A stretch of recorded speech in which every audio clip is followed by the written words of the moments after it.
and welcome to this episode of Flyby, presented by the National Model Aviation Museum. I'm your host, Claire, and today I'll be discussing a model built near the turn of the 20th century with two names. Some sources call it the Biplane Bomber, and others call it the Wright Flyer No. 20.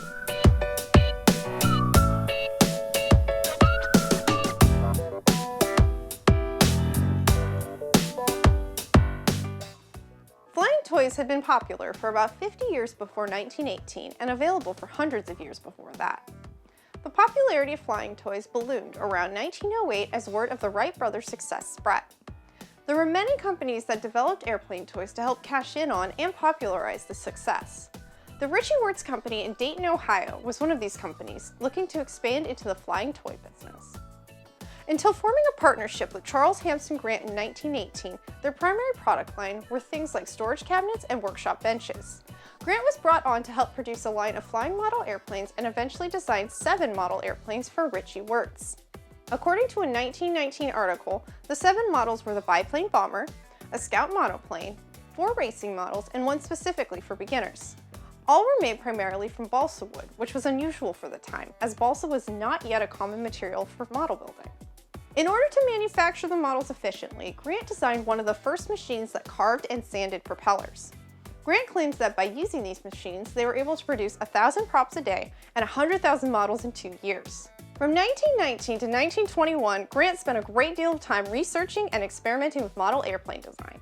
He used this research to obtain 4 patents related to the Wright Flyer line, including one very similar to the Biplane Bomber in our collection. Grant claims that his research, which included a theory on the area of the stabilizer and vertical tail, was shared with Carl Goldberg in the 1920s and influenced all of Goldberg's designs. Michael Smith, the museum's director, has been working with Gary Rice, one of our volunteers, to create a replica of the model for our collection. While researching how it was made, they uncovered some surprising information. For the museum, though, we wanted to try to build an actual full-scale reproduction of this. And so through some research, we were able to find an advertisement in an old Boy's Life magazine. There's also a wonderful book that talks about toys manufactured in Dayton that had some pictures. And so one of our volunteers happens to be a draftsman. Gary Rice then took the actual measurements off of this model. For example, we know the size of the wheel. And then he was able to place that onto the drawings and the pictures we had and develop a full-size plan that then we'll be able to use to actually build the model directly from. But one of the questions we had in terms of this airplane was the structure inside of the airplane. You see the propellers that are here, how this all mounted inside as well as the landing gear, we were very curious about. So we actually ran a small camera up inside of the fuselage of the airplane, and we discovered something very unique in terms of the balsa structure.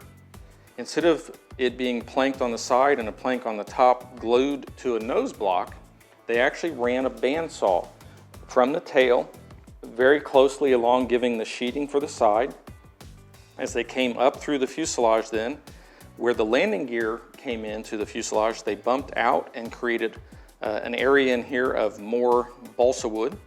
And then they likewise did the same thing. They carved up here in front, leaving a block of balsa for all of this structure to attach to, and then came back out, creating a very thin sidewall again. To complete the model, they pinched the tail together and then put a piece of sheeting on the top and the bottom. And this was balsa wood, something very unique at the time for model airplanes. Charles Hampson Grant, who was the designer of this model, worked with the Ritchie-Wertz, not only in terms of designing the airplanes, but also designing the tools that were used to manufacture the pieces.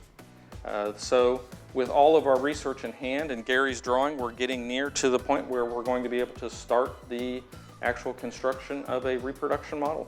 Thank you for tuning in to this episode of Flyby. As always, please leave your questions, ideas, and suggestions in the comments section.